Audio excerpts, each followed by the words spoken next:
Halo adik-adik, selamat datang di channel Ayo Sekolah Fisika bersama saya Mr. YV. Pada video pembelajaran kali ini kita akan belajar materi fisika tentang hukum Boyle, hukum Charles, hukum Gay-Lussac, dan persamaan gas ideal. Gas adalah materi yang memiliki interaksi yang lemah di antara partikel-partikel penyusunnya, sehingga perilaku termalnya relatif sederhana. Perilaku gas ini dapat kita jelaskan dengan sifat-sifat makroskopis dan mikroskopis.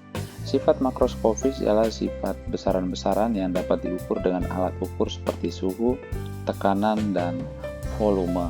Sedangkan sifat mikroskopis adalah sifat dasar dari besaran-besaran yang tidak dapat diukur dengan alat ukur secara langsung, seperti kelajuan, energi kinetik, momentum, dan massa tiap-tiap partikel penyusun materi. Pada bagian berikutnya kita terlebih dahulu mempelajari tentang hukum-hukum tentang gas. Yang pertama tentang hukum Boyle. Hukum ini menyatakan bahwa pada suhu tetap atau pada suhu konstan, volume gas berbanding terbalik dengan tekanan yang diberikan, atau perkalian antara volume dan tekanan gas selalu tetap jika suhu gas dipertahankan tetap. Atau kita bisa tuliskan P berbanding terbalik dengan V. Atau P kali V sama dengan konstan atau tetap. Atau P1 kali V1 sama dengan P2 kali V2. Dengan P1 dan P2 menyatakan tekanan pada keadaan mula-mula dan tekanan pada keadaan akhir. Sedangkan V1 dan V2 menyatakan volume pada keadaan mula-mula dan volume pada keadaan akhir. Menurut rumus ini, jika volume gas dijadikan setengahnya, maka tekanan gas menjadi 2 kalinya. Grafik pertama menunjukkan hubungan antara V dan P, volume dan tekanan, yaitu tekanan berbanding terbalik dengan volume. Sedangkan grafik lainnya menunjukkan hubungan antara volume dengan seper P, seper tekanan, akan menghasilkan garis lurus yang melewati titik awal atau titik asal. Yang berikutnya adalah hukum Charles Gay-Lussac ya. Hukum ini menyatakan bahwa ketika tekanan gas dipertahankan tetap, maka volume gas sebanding dengan suhu absolutnya atau suhu mutlaknya, atau V sebanding dengan T. Kita bisa tuliskan V per T nilainya tetap atau konstan, atau V1 per T1 sama dengan V2 per T2. T1 dan T2 menyatakan suhu pada keadaan mula-mula dan suhu pada keadaan akhir. Dan V1 dan V2 menyatakan volume pada keadaan mula-mula dan volume pada keadaan akhir. Suhu absolut dinyatakan dalam Kelvin. Jika T kecil adalah suhu dalam derajat Celcius dan T besar adalah suhu dalam Kelvin, maka hubungan antara keduanya kita bisa tuliskan T besar sama dengan T kecil plus 273. Grafik V sebanding dengan T atau grafik volume sebanding dengan suhu mutlak seperti ditunjukkan pada gambar menunjukkan garis lurus ya. Sedangkan jika suhunya dalam Celcius, dia tidak melewati titik asalnya, melainkan memotong sumbu Y dan menyentuh sumbu X pada titik minus 273 derajat Celcius. Titik ini adalah nol mutlak dan merupakan suhu paling kecil ya. Perhatikan bahwa skala Kelvin merupakan grafik yang melewati titik awal atau titik asal. Berikutnya adalah hukum Gay-Lussac ya. Hukum ini menyatakan bahwa ketika gas dipanaskan dalam sebuah tabung yang volumenya tidak berubah atau volumenya tetap, maka tekanan gas dalam tabung itu sebanding dengan suhu mutlaknya atau suhu absolutnya, atau P sebanding dengan T. Kita bisa tuliskan P per T nilainya tetap atau konstan, atau P1 per T1 sama dengan P2 per T2. T1 dan T2 menyatakan suhu pada keadaan mula-mula dan suhu pada keadaan akhir. Sedangkan P1 dan P2 menyatakan tekanan pada keadaan mula-mula dan tekanan pada keadaan akhir. Grafik P atau tekanan sebanding dengan suhu T menghasilkan garis lurus seperti yang ditunjukkan. Jika suhu dalam Celcius, ia tidak melewati titik asalnya melainkan memotong sumbu Y dan menyentuh sumbu X pada titik minus 273 derajat Celcius. Titik ini adalah nol mutlak dan merupakan suhu paling mungkin, ya, paling kecil. Perhatikan bahwa pada skala Kelvin, grafik melewati titik awal. Berikutnya adalah hukum Boyle-Gay-Lussac. Hukum ini merupakan gabungan dari hukum Boyle dan hukum Gay-Lussac, ya. Yang kita bisa tuliskan P kali V sebanding dengan T, atau PV per T nilainya tetap atau konstan, atau P1V1 per T1 sama dengan P2V2 per T2. Keempat hukum ini berlaku untuk semua gas yang kerapatannya cukup rendah. Gas dengan kerapatan cukup rendah ini dinamakan gas ideal. Hukum Boyle-Gay-Lussac yang telah kita pelajari dengan anggapan bahwa total molekul gas di dalam ruang atau tabung percobaan selalu bernilai tetap. Bagaimana jika jumlah total molekul gas dalam tabung berubah? Misalnya kita meniupkan sebuah balon, kemudian kita perhatikan besar balon tersebut. Pada waktu suhu dan tekanan balon kita pertahankan tetap, kita akan melihat ketika jumlah molekul udara diperbesar dengan meniup balon, maka volume udara dalam balon menjadi semakin besar juga. Hal ini menunjukkan bahwa volume udara V dalam balon sebanding dengan jumlah molekul udara N besar dalam balon tersebut. Atau kita bisa tuliskan V sebanding dengan N. Hal yang sama terjadi ketika volume dan suhu dipertahankan tetap. Kita akan melihat bahwa tekanan udara P sebanding dengan jumlah molekul N, atau kita bisa tuliskan P sebanding dengan N. Hasil ini memberi kesimpulan bahwa P kali V sebanding dengan N besar. Karena menurut Boyle-Gay-Lussac, P kali V sebanding dengan T, maka PV sebanding dengan N kali T. Dan kita akan peroleh hubungan PV sama dengan N kali K kali T. Dengan K merupakan konstanta Boltzmann yang ditemukan secara eksperimen yang nilainya sama dengan 1,38 kali 10 pangkat minus 23 Joule per Kelvin. Hubungan di atas dapat kita tuliskan juga sebagai PV sama dengan N kecil kali R kali T. Dengan N kecil ini merupakan jumlah mol gas, satuannya mol. N kecil sama dengan N besar per Na. Dengan N besar ini adalah jumlah molekul atau jumlah partikel. Na itu adalah bilangan Avogadro yang nilainya 6,022 kali 10 pangkat 23 molekul per mol. R merupakan konstanta gas umum yang nilainya sama dengan K kecil kali Na atau sama dengan 8,31 Joule per mol Kelvin atau 8.310 Joule per kilomol Kelvin. Jumlah mol N kecil ini sering juga dinyatakan dengan berat molekul, yaitu N kecil sama dengan M per M besar. Dengan M kecil itu adalah massa gas dan M besar merupakan berat molekul yang menyatakan bahwa massa gas dalam 1 mol gas. Misalkan M besar dari O2 ya, atau berat molekul dari O2 itu sama dengan 32 gram per mol.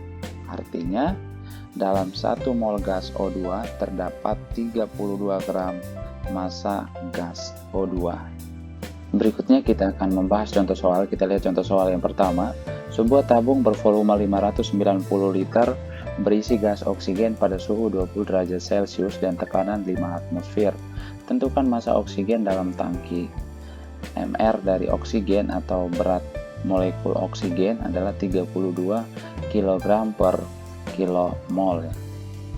Pada soal diketahui volume tabung itu sama dengan 590 liter atau 590 kali 10 pangkat minus 3 meter kubik atau sama dengan 0,59 meter kubik. Suhu adalah 20 derajat Celcius, atau 20 ditambah 273 sama dengan 293 Kelvin. Tekanan 5 atmosfer, atau sama dengan 5 kali 1,01 kali 10 pangkat 5 Pascal, atau sama dengan 5,05 kali 10 pangkat 5 Pascal. Sedangkan M dari O2 itu sama dengan 32 kg per kilomol. Kita selesaikan soal ini dengan menggunakan hubungan PV sama dengan nRT. Dengan N ini adalah jumlah mol, yaitu sama dengan M kecil per M besar. Sedangkan R ini adalah konstanta umum gas, nilainya 8310 Joule per kilomol Kelvin.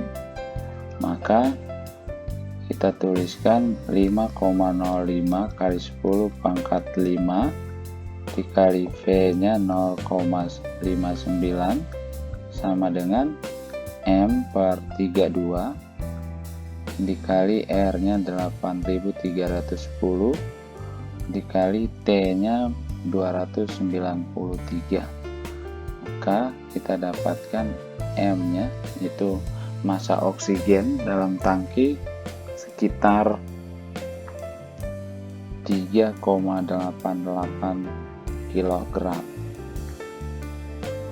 Udara dalam ban mobil pada suhu 15 derajat Celcius mempunyai tekanan 305 kPa. Setelah berjalan pada kecepatan tinggi, ban menjadi panas dan tekanannya menjadi 360 kPa. Berapakah temperatur udara dalam ban ketika tekanan udara luarnya 101 kPa? Pada soal diketahui pada keadaan 1, yaitu T1-nya 15 derajat Celcius atau 288 Kelvin. Sedangkan P1-nya sama dengan 305 kPa ditambah tekanan udara luar 101 kPa. Ini sama dengan 406 kPa.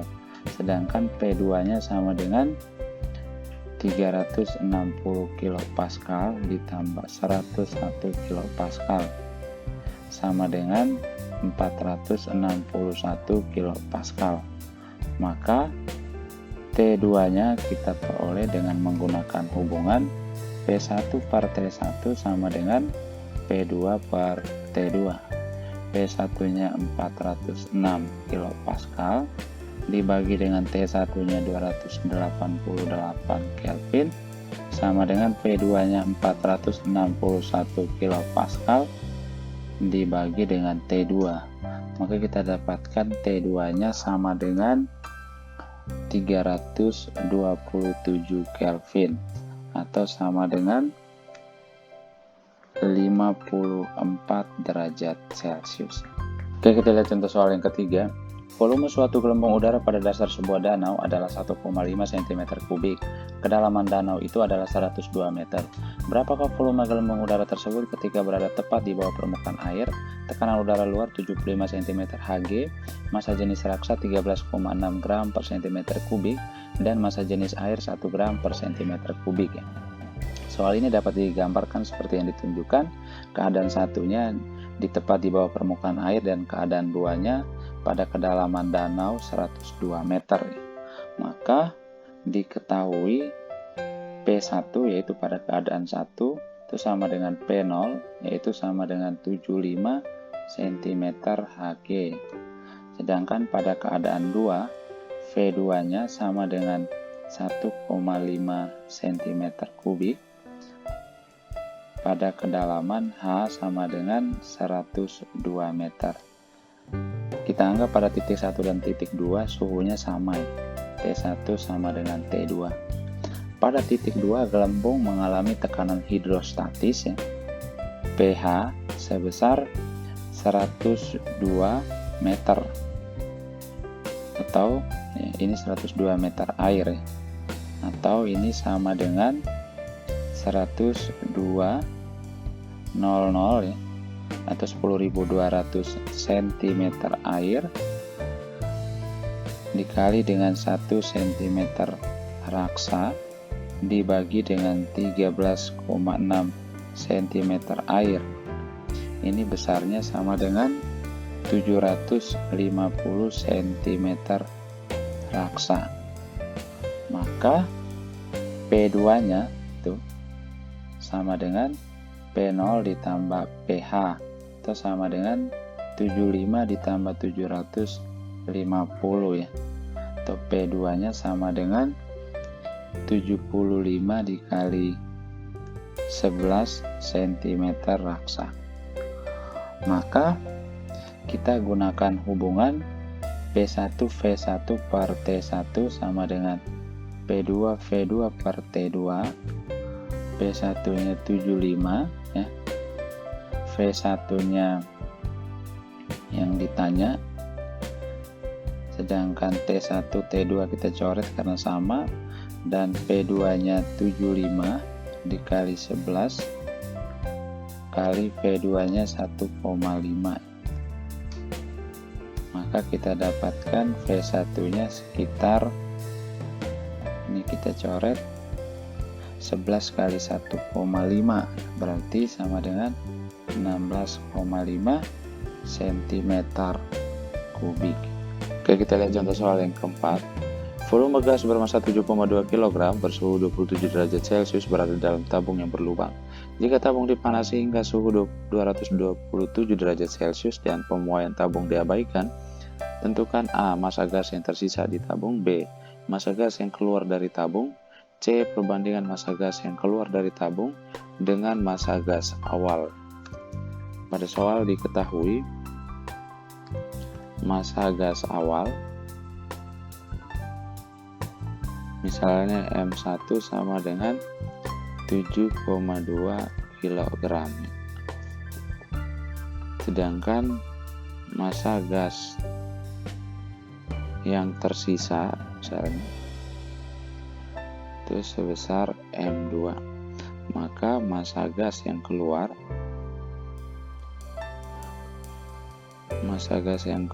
dari tabung itu adalah delta M, dengan delta M itu sama dengan M1 kurang M2.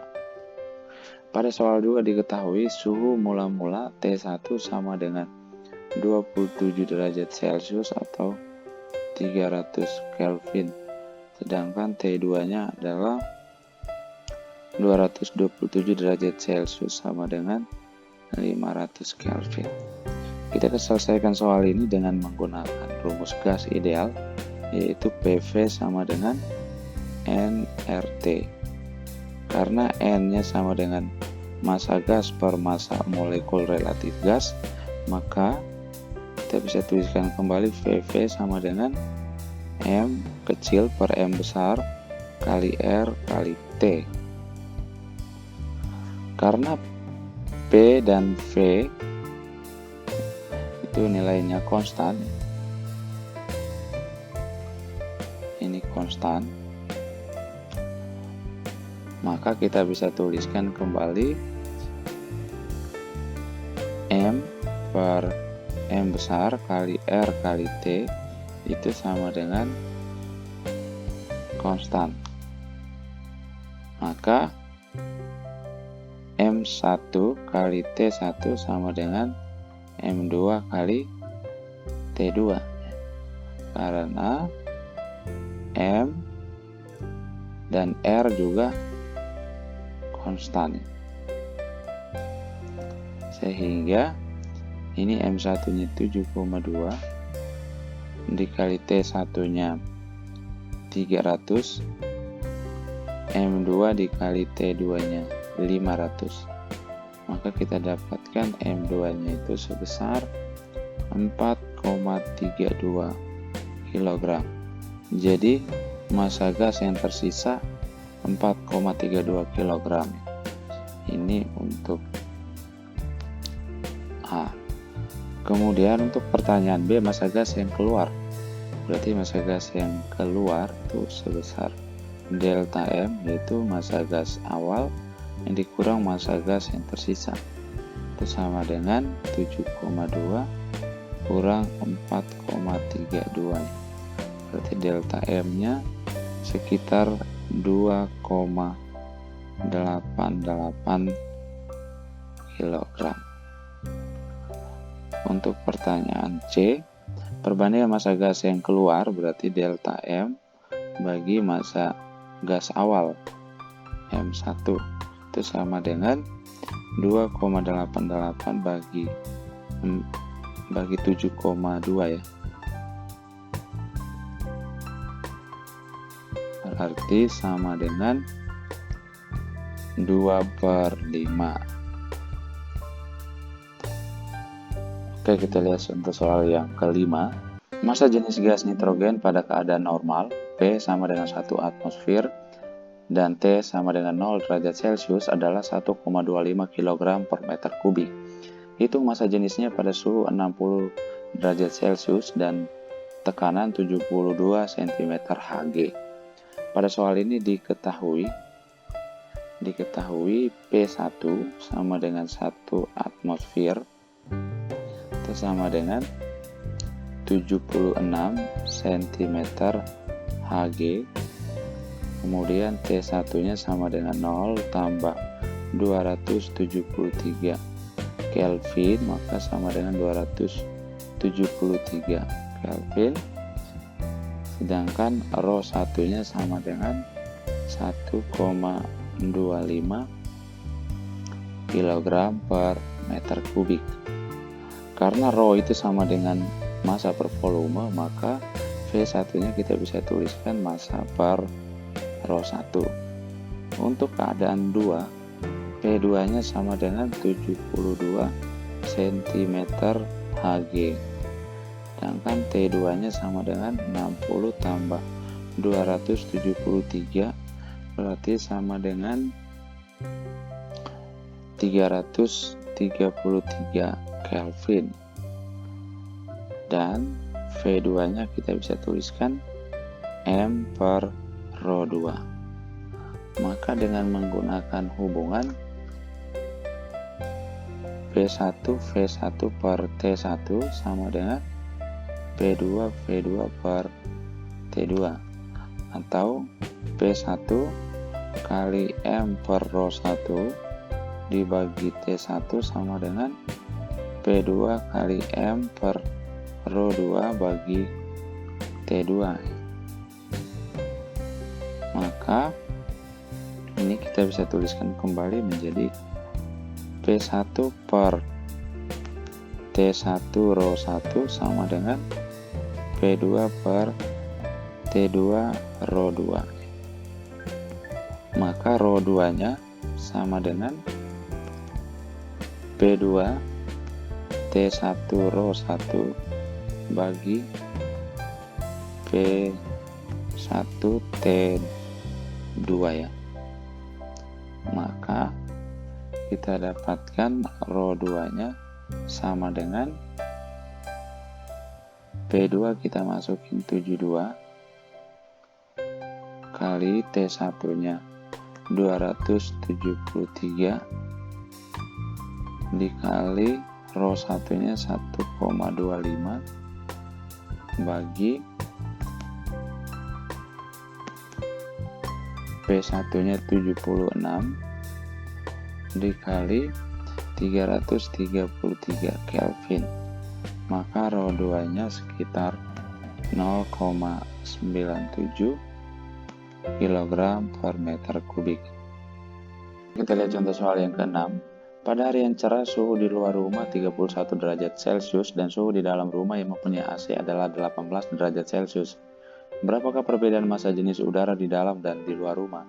Anggap tekanan udara di luar dan di dalam sama, yaitu 1 atmosfer. Soal ini kita selesaikan dengan menggunakan rumus PV sama dengan nRT. N sama dengan mol gas, yaitu sama dengan massa gas dibagi dengan massa molekul relatif gas. Maka kita bisa tuliskan PV sama dengan M kecil per M besar dikali R dikali T, atau P sama dengan M per V dikali RT per M besar. Karena massa jenis gas Rho itu sama dengan M per V, maka kita tuliskan P sama dengan Rho kali RT per M, atau Rho sama dengan P kali M per RT. Maka kita bisa mendapatkan perbandingan massa jenis gas di luar rumah dibanding dengan massa jenis gas di dalam sama dengan P kali M per RT luar, suhu di luar, dibanding dengan P kali M per R kali T itu suhu di dalam. Atau kita bisa tuliskan Rho luar banding Rho dalam sama dengan T dalam banding T luar, sama dengan 18 tambah 273 banding 31 tambah 273. Maka kita dapatkan massa jenis gas di luar dibanding massa jenis gas di dalam itu sekitar 0,96. Oke, kita lihat contoh soal yang ketujuh. Seorang siswa ingin menerapkan hukum Boyle untuk menentukan tekanan udara luar dengan menggunakan peralatan seperti gambar. Ia mendapatkan bahwa ketika H sama dengan 50 mm, V-nya sama dengan 18 cm3, dan ketika H sama dengan 150 mm, V-nya sama dengan 16 cm3.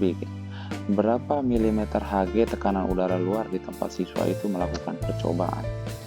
Pada soal ini diketahui pada keadaan 1, P1-nya sama dengan P0 tambah H1 mm Hg, atau sama dengan P0 ditambah 50 mm Hg.